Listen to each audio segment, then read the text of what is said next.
They say money changes people. But for Ethan Sterling, money didn't just change him, it blinded him. He stood in the center of that courtroom, adjusting his $5,000 suit, looking at his wife, Gabriel, like she was something he'd stepped on in the street. He had the high-powered lawyers, the hidden assets, and the arrogance of a man who has never lost. He told her she would leave their marriage with absolutely nothing. He told her she was a nobody. But Ethan made one fatal calculation. He forgot that even the quietest lamb can have a lion for a brother. What happens when the nobody you discarded turns out to be the sister of the city's most ruthless CEO? You're about to find out. This is the story of how arrogance met its match. The rain in Seattle didn't wash things clean, it just made the grime slicker. That was how Gabriel felt standing in the foyer of the Sterling estate on a Tuesday afternoon in October. She felt slick with the residue of a conversation that had shattered her life. "I need you out by Friday," Ethan Sterling said. He didn't even look up from his tablet. He was checking stocks. The Nikkei was down. His mood was foul. Gabriel, clutching her purse with white-knuckled desperation, stared at the back of his head. "Friday? Ethan, we've been married for 6 years. You can't just expire me like a contract." Ethan turned then.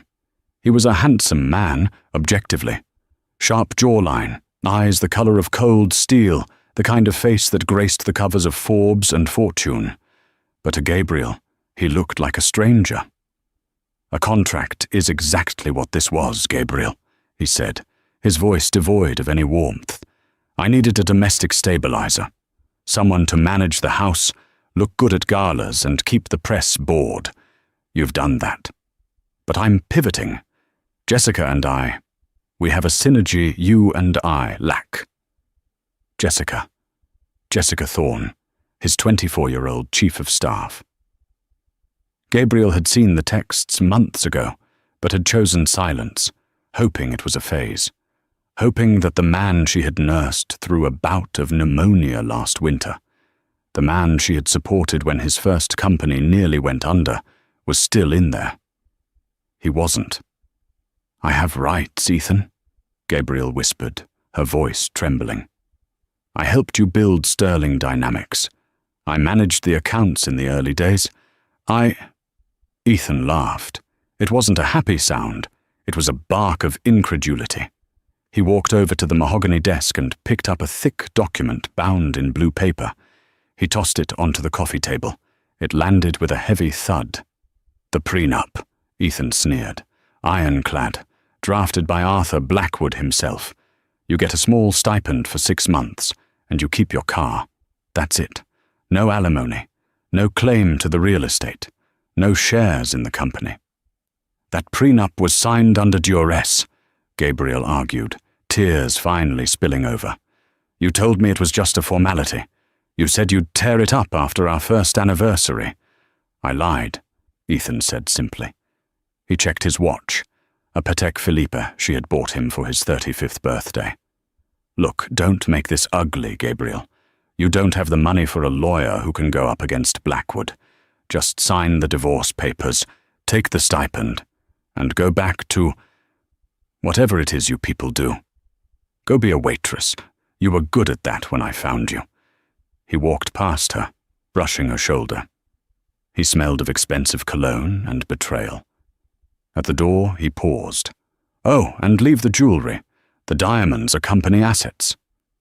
As the heavy front door clicked shut, Gabriel Sterling collapsed onto the cold marble floor.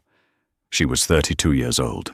She had no job history for the last 6 years, no savings of her own because Ethan insisted on joint accounts she couldn't access, and she was being evicted from the only home she knew. But as she wept, a strange clarity began to form in the back of her mind. Ethan thought she was just Gabriel, the orphan waitress he had saved from a diner in Portland. He believed the story she had told him 6 years ago. He didn't know that Gabriel was a middle name. He didn't know that her last name, before she changed it to Sterling, wasn't just Smith, as she'd claimed on their marriage license application, a clerical error she had conveniently never corrected. Her birth name was Gabriel Vance, and the Vances didn't get mad. They got even. The next 3 weeks were a blur of humiliation. Ethan was efficient. He froze the credit cards within hours. He had security escort her off the property on Friday at noon, exactly as he threatened. The neighbors, people Gabriel had hosted for dinner parties, peered through their blinds, watching the Sterling girl get tossed out like yesterday's trash. Gabriel moved into a motel on the outskirts of the city. It smelled of stale cigarettes and pine cleaner.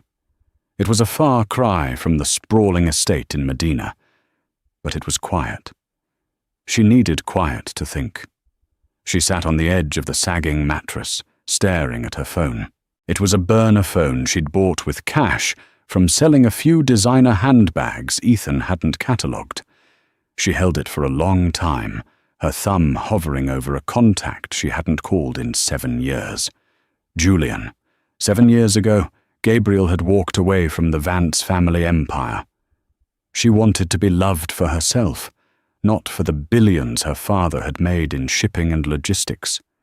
She wanted a simple life. She had run away, changed her identity, and found Ethan. She thought Ethan loved her. She thought she had found her fairy tale. Now, she realized she had just traded one gilded cage for a much smaller, crueler one. She dialed the number. It rang once, twice. "This is a private line," a deep baritone voice answered. The voice was cold, sharp, and terrifyingly familiar. "Who is this?" Gabriel took a shaky breath. "Julian, it's Elle." There was a silence on the other end, so profound it felt like the line had gone dead. "Elle," the voice cracked, losing its steel edge instantly. "Gabriel, where the hell have you been? Dad died thinking you were—" "I know," Gabriel choked out. "I know, Jules, I'm sorry. I can't explain everything right now, but I need help." "Where are you?" The authority was back in his voice.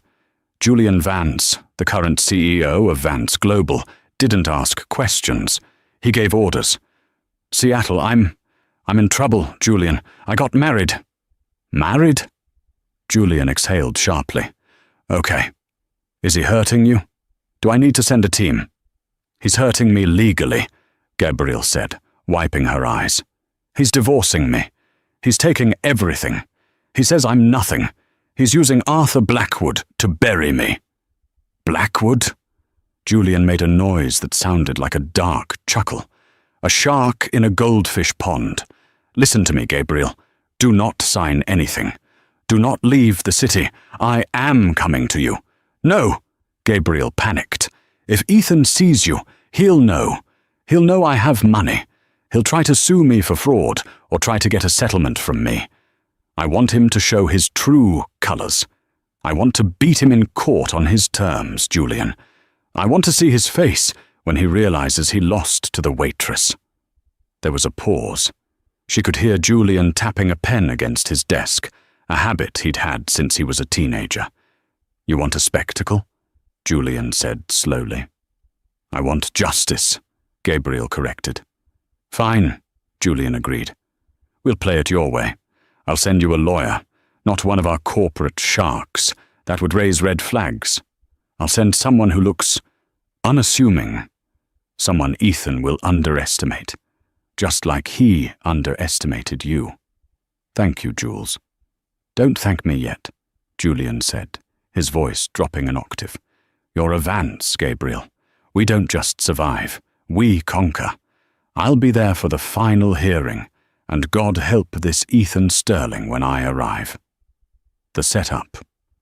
2 days later, Gabriel met her lawyer in a diner. Sarah Jenkins looked like a frazzled librarian. She wore an oversized cardigan, thick glasses, and carried a briefcase that looked like it was falling apart. She was perfect. "Mr. Vance briefed me," Sarah said, ordering a black coffee. Her demeanor changed the moment the waitress walked away. Her eyes were razor sharp. I've specialized in contract law for 20 years, but I keep a low profile. To Ethan Sterling and Arthur Blackwood, I'm going to look like a public defender who's out of her depth. That's exactly what Ethan wants, Gabriel said. Good. We're going to let him have it. Sarah smiled, and it was a terrifying expression. We're going to let him hang himself with his own arrogance. We need to document everything, every text, every email, every threat. We are going to drag this out until the final hearing. For the next 2 months, the silent war raged. Ethan grew increasingly aggressive. He sent process servers to Gabriel's motel at 3 a.m. He had Jessica Thorne post pictures of them vacationing in Cabo on the company Instagram account, captioning them, "Finally free of the dead weight." Gabriel printed every single one. She showed up to the preliminary hearings wearing worn-out clothes. She looked tired. She let Arthur Blackwood scream at her in depositions. She stuttered on purpose. "Look at her," Ethan whispered to Jessica during one hearing, loud enough for Gabriel to hear.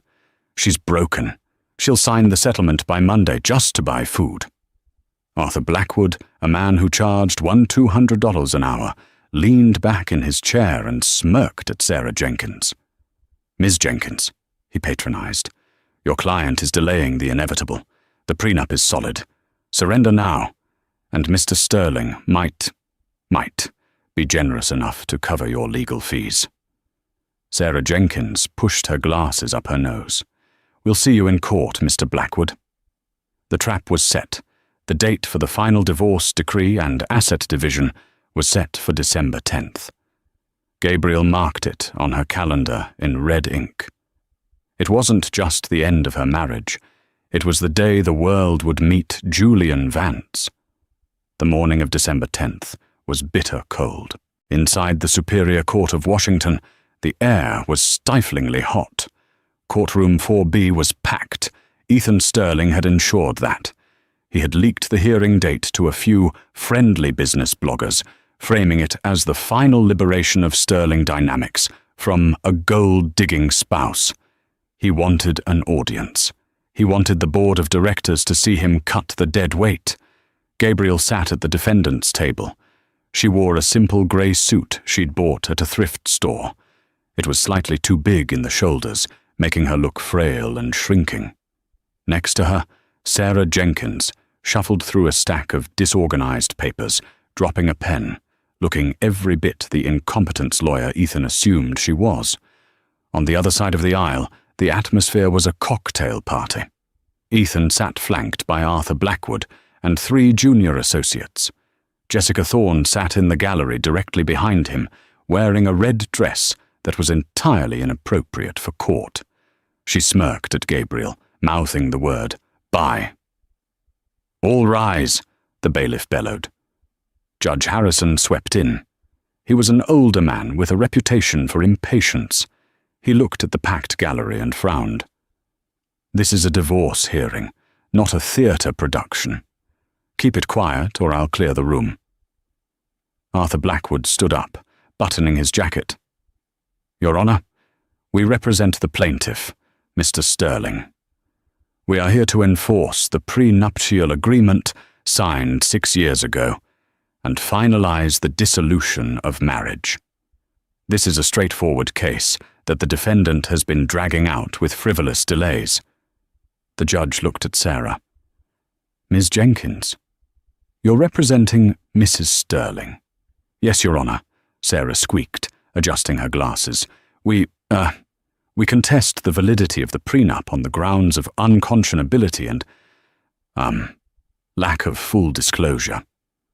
Blackwood laughed, a short, sharp sound. "Your Honor, this is ridiculous. Mr. Sterling disclosed every asset. Mrs. Sterling was a waitress at Big Ed's diner when they met. She brought 0 assets into the marriage. She simply wants a payout she didn't earn." Ethan leaned back, crossing his legs. He watched Gabriel. He wanted to see her cry. He wanted her to beg. "Mr. Sterling," the judge said, looking at the papers, "you are claiming that Mrs. Sterling made no significant contribution to the marriage or the company." Ethan stood up. He didn't need a lawyer for this part. He wanted to say it himself. "Your Honor, Gabriel was decorative. I tried to teach her about the business, but she lacks the pedigree and the education.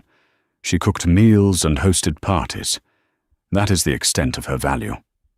Now that the company is expanding globally, I need a partner who understands that world. Gabriel does not." Gabriel stared at the table. She remembered the nights she stayed up until 4 a.m. helping him balance the books when his CFO quit. She remembered using her waitress savings to pay for the incorporation fees of his first subsidiary. "I see," the judge said, scribbling notes. "And you are offering no alimony?" "The prenup states 0 alimony if the marriage lasts less than 7 years, Blackwood interjected smoothly. "We are at 6 years and 11 months. The contract is clear." "It's cruel," Sarah Jenkins said, her voice shaking slightly. "My client has no home, no job, and no savings." "That sounds like a personal problem," Blackwood shot back. "Not a legal one," the gallery murmured. Even the business bloggers looked uncomfortable. It was a slaughter. "I'm inclined to agree with the plaintiff," Judge Harrison sighed, looking at the clock. "Unless the defense has substantial evidence of fraud or hidden assets, the prenup holds. Ms. Jenkins, do you have anything other than emotional appeals?" Sarah Jenkins stopped shuffling her papers. She went very still. Gabriel looked up. The tears were gone from her eyes. "Actually, Your Honor," Sarah said. Her voice had changed. The squeak was gone. It was replaced by a tone of calm, deadly precision. "We do have one motion. We would like to introduce a new witness regarding the financial status of Sterling Dynamics." Blackwood frowned. "Objection. Witness lists were finalized weeks ago." "This witness pertains to new information discovered only this morning," Sarah said. "Information regarding the hostile takeover of Mr. Sterling's primary debt obligations." Ethan froze. "Hostile takeover? Debt obligations?" "I'll allow it," the judge said, intrigued. "Who is your witness?" Sarah Jenkins smiled. It wasn't a nice smile. "The defense calls Mr. Julian Vance." The name hung in the air for a second, not fully registering. Vance. In the business world, the name Vance wasn't just a name, it was an institution. Vance Global was a conglomerate that ate companies like Sterling Dynamics as a light snack. They controlled shipping lanes, logistics, tech infrastructure, and private equity. Ethan furrowed his brow. Why would someone from Vance Global be here? Then, the heavy oak doors at the back of the courtroom groaned open. The silence that followed was absolute. 2 large men in dark suits entered first, scanning the room with professional paranoia. They stepped aside, holding the doors. Walking through them was a man who sucked the oxygen out of the room. He was tall, over 6'3", wearing a bespoke charcoal suit that cost more than Ethan's car. He didn't walk. He glided with the predatory grace of a panther. His face was hard angles and cold intelligence, his eyes hidden behind dark tint sunglasses, which he removed as he stepped into the well of the court. He looked nothing like Gabriel. Where she was soft and fair, he was dark and intense. But when his eyes swept the room and landed on her, the resemblance in their expression, the set of the jaw, was undeniable. Ethan felt a cold sweat prickle the back of his neck. He knew that face. He had seen it on the cover of Time magazine last month. Julian Vance, the CEO of Vance Global, the man known in the industry as the Reaper for how ruthlessly he dismantled his enemies. Julian didn't look at the judge. He didn't look at Ethan. He walked straight to the defense table. He stopped behind Gabriel's chair. He placed one hand on her shoulder. Gabriel reached up and covered his hand with hers. The entire courtroom gasped. The connection was intimate, familial, and shocking. "Who is this?" Judge Harrison asked, though his voice lacked its usual authority. He was staring at Julian. "Julian Vance," he said. His voice was a deep baritone that carried without effort. "I am here to represent the interests of the Vance Family Trust and to support my sister." Sister. The word hit the room like a grenade. Ethan Sterling stood up, his chair scraping violently against the floor. "What?" Arthur Blackwood's face went white. He dropped his expensive pen.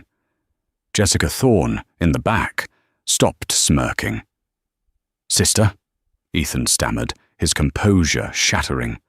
"That's impossible. She's Gabriel Smith. She's a nobody. She's from Portland." Julian finally turned his eyes to Ethan. It was like a tiger looking at a limping gazelle. "She is Gabriel Vance," Julian said softly, but everyone heard it. "She used the name Smith to avoid parasites like you. It seems her instincts were correct." Julian walked around the table and stood in the center of the room. He didn't ask permission. He commanded the space. "Your Honor," Julian addressed the judge, "my sister chose to live a humble life. She wanted to build something real. She married this man against our father's wishes. We respected her choice. We stayed away. But when I received a call that she was being thrown out onto the street like refuse, well, the Vance family took an interest." "This is irrelevant," Blackwood shouted, trying to regain control. "Her family connections don't change the prenup. It doesn't change the assets." "Oh, but it does," Julian smiled. "Because you see, Mr. Blackwood, you've made a terrible mistake. You assumed my sister was destitute. You assumed she had no resources to fight you, so you got sloppy." Julian snapped his fingers. One of his bodyguards stepped forward and handed him a black folder. "Mr. Sterling," Julian said, turning to Ethan, "you pride yourself on being a businessman. Let's talk business." Ethan was trembling. He couldn't stop it. The power dynamic had shifted so violently, he felt nauseous. He looked at Gabriel. She wasn't shrinking anymore. She was sitting up straight, looking at him with a mix of pity and resolve. "What are you talking about?" Ethan hissed. "Sarah?" Julian nodded to the public defender. Sarah Jenkins stood up. She took off her thick glasses and tossed them onto the table. Her posture straightened. She no longer looked like a frazzled librarian. She looked like a shark. "Your Honor," Sarah said, her voice crisp, "I am not a public defender. I am the Chief Legal Counsel for Vance Global, and I have spent the last 2 months auditing Mr. Sterling's finances." She picked up a document. "Mr. Sterling claims full disclosure of assets," Sarah began. "However, on page 40 of the prenup, it states that if either party fails to disclose assets exceeding $50,000, the entire agreement is null and void." "I disclosed everything," Ethan yelled. "Did you?" Sarah held up a piece of paper. "What about the offshore account in the Cayman Islands holding $2.4 million, the account labeled consulting fees?" Ethan's face went gray. That's company reserves." "It's in your personal name, Ethan." Gabriel spoke for the first time. Her voice was steady. "You moved it 3 months ago, right before you asked for the divorce. You were hiding money from me." "Because he committed fraud," Julian interrupted. "The prenup is trash, which means, according to Washington state law, this is now a community property divorce. My sister is entitled to 50% of everything." "50% of nothing," Ethan spat, trying to salvage his ego. "The company is leveraged to the hilt. If you take half, the company collapses. I'll file for bankruptcy. You'll get nothing." Ethan smiled manically. "That's right," Sterling Dynamics is in debt.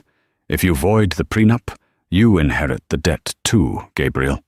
Joke's on you." The courtroom went quiet. It seemed Ethan had played a suicide card. If he went down, he'd take her with him. Julian Vance started to laugh. It was a low, terrifying sound. He walked closer to Ethan, invading his personal space. "You really don't do your homework, do you, Ethan?" Julian said quietly. "Who do you think holds your debt?" Ethan blinked. "What?" "The bank loan you took out 4 years ago to expand," Julian listed. "The mezzanine financing from last year. The emergency credit line you tapped into last week to pay for your mistress's new condo." Jessica Thorne audibly gasped in the gallery. "All of those loans were sold on the secondary market," Julian explained, his voice dripping with satisfaction. "Banks get nervous when they see a CEO making erratic decisions, like divorcing his stable wife for a 24-year-old assistant. They wanted to offload the risk." Julian leaned in, his face inches from Ethan. "So, I bought it." Ethan's knees buckled. He grabbed the table for support. "Vance Global now owns 85% of Sterling Dynamics' debt," Julian declared to the court. "And as of this morning, Mr. Sterling is in default of the covenants regarding moral turpitude and stable management. We are calling the loans." "You can't," Ethan whispered. "I can," Julian said, "and I have. Which means, effectively, Sterling Dynamics belongs to us." Julian turned to Gabriel. "Elle," he said gently, "do you want his company?" Gabriel stood up. She walked over to Ethan. He looked small now, defeated, a man in a suit that suddenly looked like a costume. "No," Gabriel said. "I don't want his company. I don't want his house. I don't want his money." She looked at the judge. "Your Honor, I want him to admit it." "Admit what?" Ethan rasped. "Admit that you didn't build this alone," Gabriel said. "Admit that when you were crying on the floor because the patent office rejected your first prototype, I was the one who rewrote the application. Admit that I made you." Ethan looked at the gallery. He looked at Jessica, who was already texting on her phone, likely calling an Uber to leave him. He looked at Arthur Blackwood, who was packing his briefcase, realizing he wasn't going to get paid. Ethan choked. "Louder," Julian commanded. "You helped," Ethan whispered. "I didn't help," Gabriel said. "I was the foundation, and you took a sledgehammer to it." She turned to Sarah. "Take the house, take the cars, take the liquid assets. He can keep the company, but only if Julian controls the board." "Done," Julian said. "And Ethan?" Gabriel added, turning back one last time. "Yes?" He looked hopeful, thinking she might show mercy. "I want the jewelry back. It's not a company asset. I bought those diamonds with my allowance from my father 10 years ago." She reached out her hand. With a shaking hand, Ethan undid the watch from his wrist. The Patek Philippe. "Not the watch," Gabriel said. "Keep it, so you can count the minutes until you're bankrupt." She turned and walked toward her brother. "Let's go, Julian. I'm hungry, and I'm tired of the smell in here." Julian wrapped an arm around her. As they walked toward the exit, the sea of people parted, but it wasn't over. As they reached the doors, Jessica Thorne jumped up. "Gabriel, wait!" Jessica cried out, running down the aisle. "I didn't know! He told me you were crazy! He told me!" Gabriel stopped. She looked at the young woman. She saw herself from 6 years ago. "He lied to you, Jessica," Gabriel said. "But you knew he was married. You made your choice." Gabriel pushed the doors open and walked out into the cold Seattle air, which suddenly felt incredibly warm. The rain outside the Superior Court of Washington didn't just fall. It felt like it was being driven into the pavement by a hammer.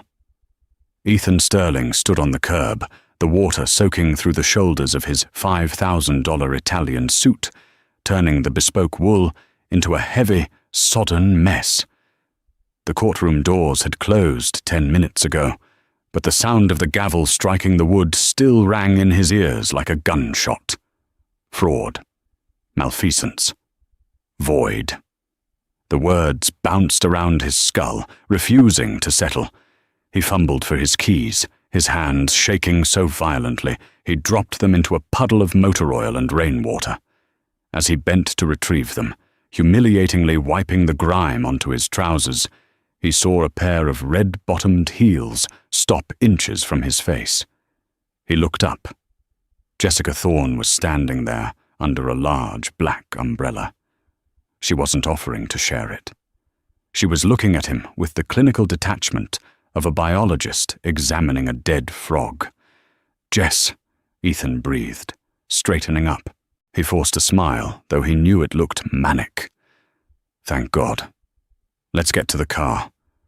We need to regroup. I need to call Arthur. There are appeals, there are loopholes. This judge is clearly biased. He's probably in Vance's pocket. We can spin this." Jessica didn't move. She tapped a perfectly manicured nail against the handle of her umbrella. "There is no we, Ethan. Not anymore." Ethan blinked, the rain dripping from his eyelashes. "What are you talking about? You're my partner. We're the future of Sterling Dynamics." "I was the future of a billionaire CEO," Jessica corrected, her voice cutting through the noise of the traffic. "I'm not the future of a man who just admitted to felony fraud on public record." "Do you have any idea what my inbox looks like right now? 3 recruiters just cancelled interviews. My LinkedIn is blowing up with hate mail. You've become radioactive, Ethan, and I don't do radiation." "I did this for you." Ethan stepped forward, his voice cracking. "I expedited the divorce for you. I bought you the condo. I leased the Porsche." Jessica let out a sharp, incredulous laugh. "You leased the Porsche in the company's name, Ethan, which means Julian Vance owns it now." "And the condo? I checked the deed 10 minutes ago while you were crying to your lawyer. You put it in a trust controlled by Sterling Holdings. You never actually gave it to me." She shook her head, a look of genuine pity crossing her face. Not for him, but for herself, for having wasted time. "You're not a titan of industry, Ethan. You're just a con artist who ran out of road. Arthur Blackwood texted me. He's putting a lien on your personal accounts for unpaid billable hours. He says you're insolvent. It's a cash flow problem. It's temporary," Ethan screamed, not caring that people were staring. "I have millions in assets." "You have millions in debt," Jessica corrected. "And I have a flight to catch. I'm going to Dubai. I met a developer there last month. He's older, uglier, but his check's clear." A black SUV pulled up to the curb. It wasn't Ethan's driver. It was an Uber Black. "Jessica, please," Ethan whispered, grabbing the sleeve of her trench coat. "Don't leave me here, not like this. Everyone is watching." She looked at his hand on her coat as if it were a stain. She peeled his fingers off, one by one. "That's the point, Ethan," she said coldly. "Everyone is watching, and I need to be seen leaving the sinking ship before it goes under completely." She slid into the car. The door slammed shut with a finality that echoed in his chest. As the car pulled away, the tires sprayed a fresh wave of dirty water over Ethan's legs, but he didn't even flinch. He just stood there, a king without a queen, shivering in the cold Seattle rain. Ethan couldn't go home. He knew if he went to the estate in Medina, he would be greeted by silence, or worse, Gabriel's absence. He needed to be somewhere where he was still Ethan Sterling, the genius, the boss. He drove his Audi R8, the only thing he physically still possessed, to the Obsidian, the city's most exclusive members-only club. This was his sanctuary. It was where he had closed the deal for his first IPO. It was where the bartenders knew his drink before he sat down. He walked up to the heavy oak doors, shaking the rain from his coat, trying to regain his swagger. Henri, the maitre d' who had served Ethan for a decade, was standing at the podium. Usually, Henri would rush forward to take his coat. Today, Henri stayed behind the podium, his face like stone. "Good evening, Mr. Sterling," Henri said. The tone was polite, but freezing. "Henri, Scotch, neat, and a private booth. I have calls to make," Ethan said, moving to brush past him. Henri stepped sideways, blocking the path. "I am afraid I cannot admit you tonight, sir." Ethan stopped. He felt a vein throb in his temple. "Excuse me. I'm a Platinum Founder member. I pay $50,000 a year for this membership." "Your membership was revoked via email 20 minutes ago," Henri said, keeping his voice low so the other guests wouldn't hear. "The Board of Governors has a strict policy regarding members who are under criminal investigation. They felt your presence would disrupt the atmosphere." "Criminal investigation?" Ethan hissed. "It's a divorce case, a civil matter." "I believe the phrase, securities fraud, was mentioned on the news, sir," Henri said, glancing at a TV screen in the bar area. Ethan looked over Henri's shoulder. On the large 4K screen above the bar, the news ticker was running red.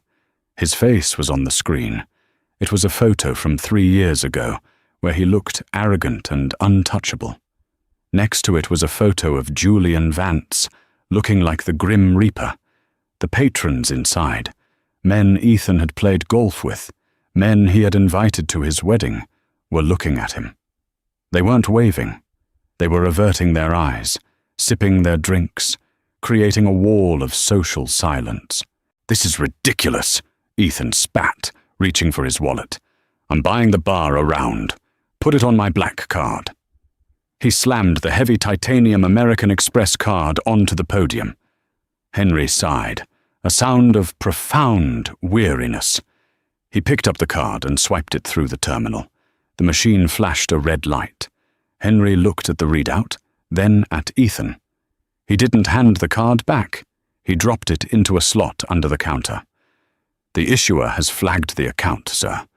I am instructed to retain the card." Ethan felt the floor tilting beneath him. That card was his lifeline. It was his identity. "Give it back," Ethan growled. "That's theft."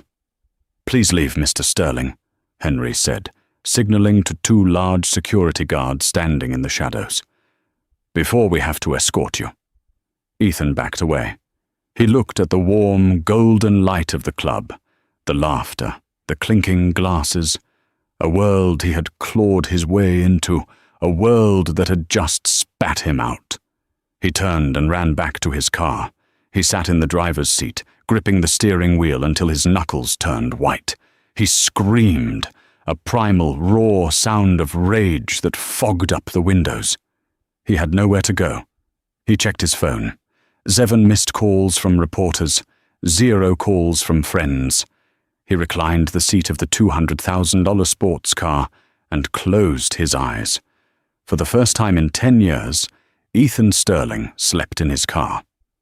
The next morning, Ethan woke up with a stiff neck and a plan. Denial is a powerful drug, and Ethan had overdosed on it. He pulled into the executive parking garage. His spot, reserved for CEO, was empty. He parked, feeling a flicker of relief. At least they hadn't painted over his name yet. He took the private elevator to the top floor. He straightened his tie in the reflection of the brass doors. He needed to look powerful. He needed to channel the energy that had built this company. The elevator doors pinged open. The 40th floor was usually a hive of activity, phones ringing, analysts shouting, the hum of commerce. Today, it was silent. The open plan office was packed, but no one was working. The entire staff, nearly 200 people, were standing in the center of the room. They weren't looking at their screens. They were looking at the large glass wall of Ethan's corner office. Inside the office, sitting at Ethan's desk, was Julian Vance. Julian wasn't alone. He was surrounded by a team of people Ethan didn't recognize. Men and women in severe grey suits, typing furiously on laptops that were plugged into Sterling servers. Ethan stormed through the bullpen. What is going on here? Why isn't anyone working? The sea of employees parted. Usually they moved out of fear. Today they moved out of curiosity. They wanted to see the crash. Chloe, the receptionist, stood near the door. She looked terrified, but she didn't step aside. "Get out of my way, Chloe," Ethan snapped. "She's following orders, Ethan," Julian's voice boomed. Julian pressed a button on the desk, activating the speaker system. His voice filled the entire floor. "Come in. We were just getting to the good part." Ethan pushed past Chloe and burst into his office. "You have no right to be in my chair. The bylaws state that a CEO can only be removed by a majority vote of the board." "Correct," Julian said calmly. He spun the chair around, Ethan's ergonomic leather throne, and at 8:00 a.m. this morning, the board voted, unanimously. Even your old college buddy, Greg, voted against you. Turns out, Greg doesn't like it when his stock options plummet by 40% in a single day. Julian picked up a stack of documents. "But we aren't here to talk about bylaws. We're here to talk about forensic accounting." Julian motioned to a woman standing next to him. She was sharp-featured, wearing glasses that looked like they could cut glass. "This is Ms. Lin. She's an auditor for the SEC. She's been very interested in your Creative Development Fund." Ethan felt the blood drain from his face. That is a classified R&D budget." "Is it?" Ms. Lin spoke up, her voice dry and raspy. "Because according to these wire transfers, the Creative Development Fund paid for a villa in Tuscany, a $60,000 diamond necklace from Cartier, and a retainer for a divorce attorney named Arthur Blackwood."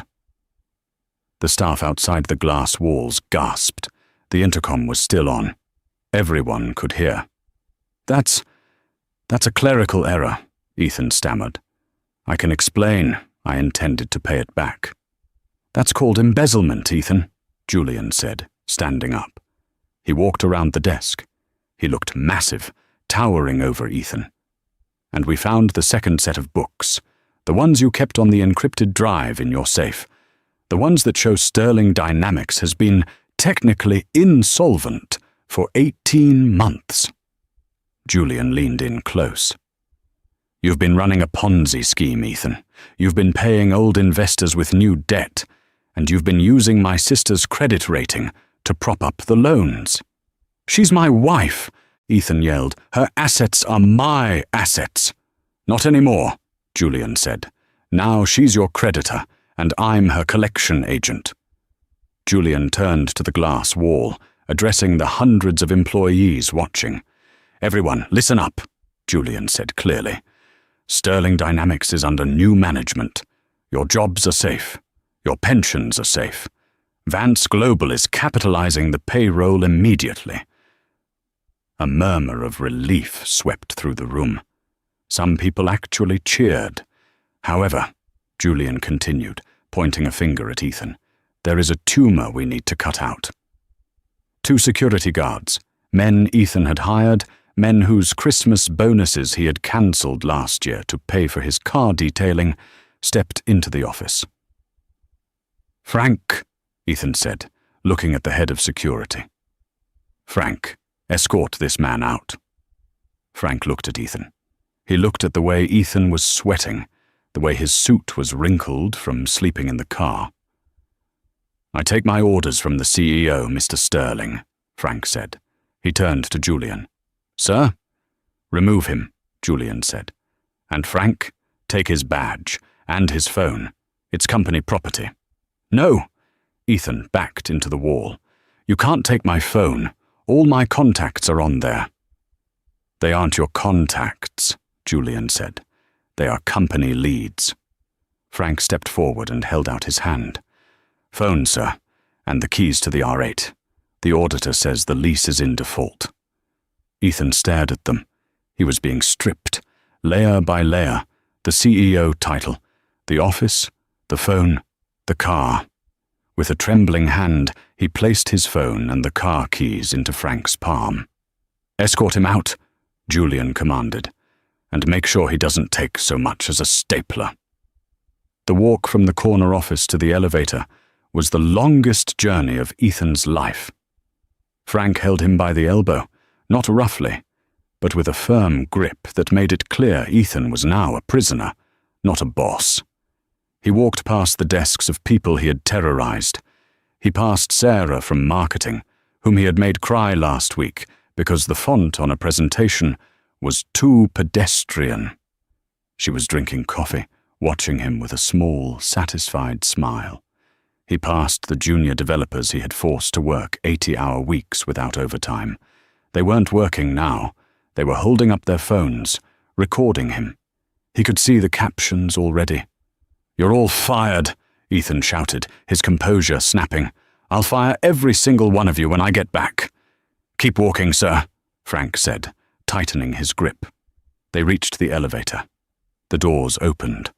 Frank shoved him inside. "Don't come back, Mr. Sterling," Frank said. "If you set foot on the property, we have orders to call the police for trespassing." The doors closed, cutting off the view of his former kingdom. Ethan stood in the mirrored box, alone. He looked at his reflection. He looked old. He looked small. The taxi ride to Medina cost Ethan his last $40 in cash.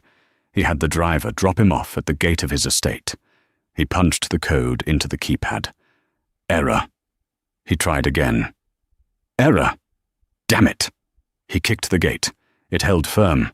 He had to climb over the perimeter fence, tearing his suit trousers on the wrought iron spikes. He landed in the mud on the other side. He limped up the long driveway. The house loomed ahead, a modern masterpiece of glass and steel, but something was wrong. There were trucks in the driveway, not moving trucks, police trucks, and a white van marked Asset Forfeiture Unit. Ethan ran toward the front door. "Hey, what are you doing? This is private property." A sheriff's deputy stepped out of the front door, holding a clipboard. "Ethan Sterling?" the deputy asked. "Yes. Tell these vultures to get out of my house." "This isn't your house, sir," the deputy said calmly. "We are executing a seizure order issued by the court this morning. The property and its contents have been seized to satisfy the judgment in Sterling versus Sterling, as well as pending liens from the IRS. "You can't take my things." Ethan tried to push past him. The deputy put a hand on his chest. "Sir, if you interfere, I will arrest you for obstruction." Ethan watched helplessly as men in jumpsuits carried out his life. There went his collection of vintage guitars. There went the painting he bought in Paris. There went the humidor filled with Cuban cigars. "Where is my wife?" Ethan demanded. "Where is Gabriel?" "Ms. Vance is not on the premises," the deputy said, though her attorney was here earlier to oversee the inventory. Ethan walked around to the side of the house, peering through the living room window. The house was being gutted. It looked like a skeleton. He saw something on the floor of the patio. He walked over to it. It was a photo frame. The glass was cracked. It was a picture of him and Gabriel from their honeymoon in Bora Bora. They looked happy. He looked human. He picked it up. Behind the photo, tucked into the frame, was a note. It was written in elegant, looping cursive. Ethan looked down the driveway. Sure enough, sitting by the gate he had just climbed over, was a single cardboard box. He dropped the photo frame. It shattered completely on the stone patio.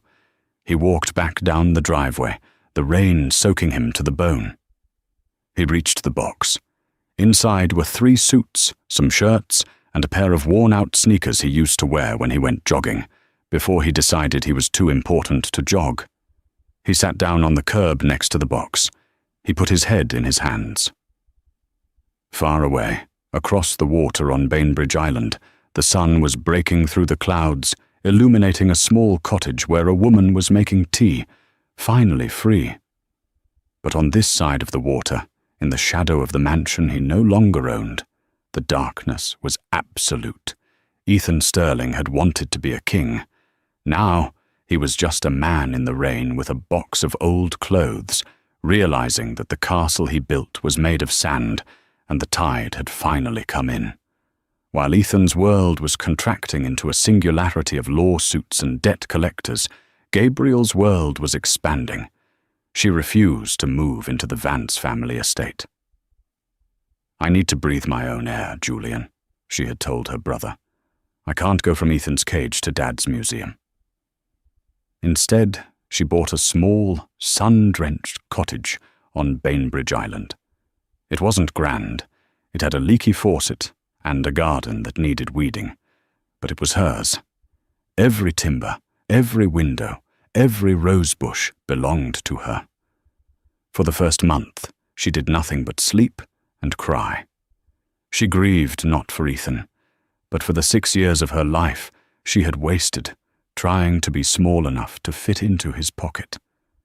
She grieved for the girl who thought love meant silence, but by the 2nd month, the fog began to lift. Gabriel started writing again. Before she met Ethan, she had wanted to be a novelist. She had buried that dream when Ethan told her that writing was a hobby for bored housewives. Now, the words flowed out of her like water from a broken dam. She wrote about power. She wrote about betrayal. She wrote about a woman who cut off her own wings to please a man who couldn't fly, and how she grew them back. One afternoon, Julian visited. He arrived not in a helicopter, but on the public ferry, wearing jeans and a sweater. He looked younger, less like the titan of industry, and more like the brother she remembered playing tag with in the Hamptons. He sat on her porch, drinking iced tea. "You look good, Elle," he said. "You have color in your cheeks." "I feel good," Gabriel smiled, looking out at the sound. "I feel real." "The audit on Sterling Dynamics is finished," Julian said quietly. "It's bad, Elle. Ethan was cooking the books for years. He's looking at prison time. The SEC is involved." Gabriel took a sip of her tea. She waited for the pang of guilt, the urge to help him. It didn't come. "That's his journey, Julian," she said. "Not mine." "We're rebranding the company," Julian continued. "We're stripping the Sterling name. We're going to pivot the technology toward medical logistics, delivering vaccines to rural areas. It was your idea, wasn't it? Years ago. You mentioned it in one of your old notebooks, I found." Gabriel looked at him, surprised. "He told me it wasn't profitable." "He was wrong," Julian said. "It's going to save thousands of lives, and I want you on the board, not as a figurehead, as an advisor." Gabriel shook her head. "No corporate boards, Jules. That's your world." "Then what will you do?" "I'm starting a foundation," Gabriel said, her eyes lighting up. "I'm calling it the Chrysalis Fund.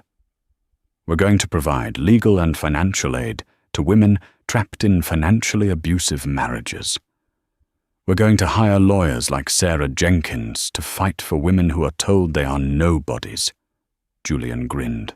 It was the same shark-like grin he used in business, but this time it was full of pride. "How much do you need?" he asked, reaching for his checkbook. Gabriel placed her hand over his. "Put the checkbook away, big brother. I have my divorce settlement. I have half of the liquid assets Ethan tried to hide. I'm funding this myself." 6 months later. The New Beginnings Gala was the social event of the season in Seattle. It was held at the Chihuly Garden and Glass Museum, a wonderland of color and light. The press was there in droves, but they weren't there for the usual celebrities. They were there for Gabriel Vance. She wore a gown of emerald green silk that draped over her body like water. She wore no diamonds, only a simple gold locket that had belonged to her mother. She moved through the crowd not with the timid shuffle of Mrs. Sterling, but with the grace of a woman who owns the ground she walks on. Sarah Jenkins was there, wearing a tuxedo, toasting with champagne. Julian was there, watching from the balcony like a proud sentry. Gabriel took the stage. The room hushed. 6 months ago, she began, her voice clear and strong into the microphone. I was told that my value was 0. I was told that without a man's name, I was nothing. Tonight, looking at this room, looking at the $3 million we have raised for the Chrysalis Fund, I can tell you this. Your value is not a number in a bank account. Your value is what you can build when the world tries to tear you down. Applause thundered. It was genuine. It was loud. As the applause died down and the music started, Gabriel walked off the stage. She needed a moment of air. She walked toward the side exit that led to the alleyway, wanting to breathe in the cool night air. She opened the door and stepped out. A man was standing there, near the dumpster, smoking a cigarette. He was wearing a waiter's uniform, white shirt, black pants, but it was ill-fitting and stained. He looked older, gaunt. His hair was thinning, and there were deep lines of bitterness etched around his mouth. He looked up as the door opened. It was Ethan. For a moment, time stopped. Ethan dropped the cigarette. He looked at Gabriel in her emerald gown, bathed in the golden light spilling from the venue. He looked at the woman who was once his wife, the woman he had discarded. He looked at his own hands, rough and red from washing dishes. He had been hired by the catering company under a false name because no reputable firm in the city would touch him pending his trial. Gabriel, he croaked. His voice was raspy. Gabriel looked at him. She didn't feel hate. She didn't feel fear. She felt nothing. He was just a ghost, a bad memory. "Hello, Ethan," she said politely. He took a step forward. "I heard about the fund. It's good work. Thank you. I'm going through a hard time, Elle," he said, his eyes darting around nervously. "The lawyers, they took everything. I'm living in a studio apartment in Tacoma. I'm working double shifts just to pay for a public defender." He looked at her with that old, manipulative glint in his eye. "I was thinking, maybe, for old times' sake, you could help me. Just a small loan, until I get back on my feet." Gabriel stared at him. The audacity was breathtaking. Even now, at rock bottom, he saw her as a resource, a tap to be turned on. She reached into her purse. Ethan's eyes lit up. He expected cash. He expected a check. Gabriel pulled out a small rectangular business card. She held it out to him. Ethan took it. He squinted at it in the dim light. The Chrysalis Fund. Legal aid for victims of financial abuse. "What is this?" Ethan asked, confused. "It's my card," Gabriel said.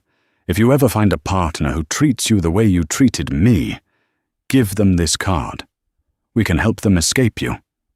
She turned around, the emerald silk swirling around her ankles. "Gabriel," Ethan called out, desperation cracking his voice.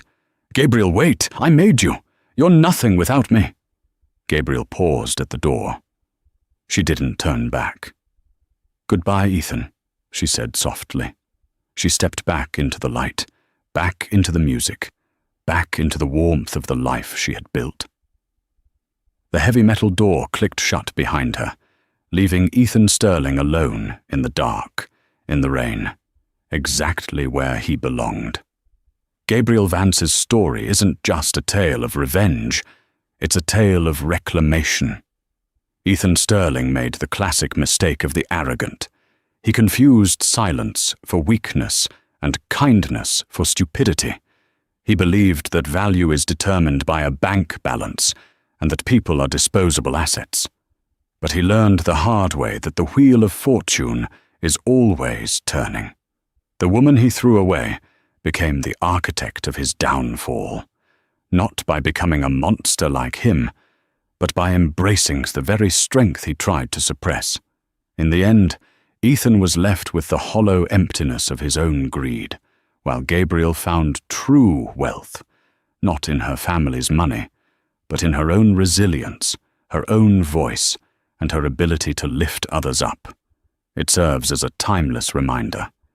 Be careful who you step on while climbing the ladder, because they might just be the one holding it up. If you enjoyed this story of justice served cold, please hit that like button, subscribe button, and ring the notification bell. Thanks for watching.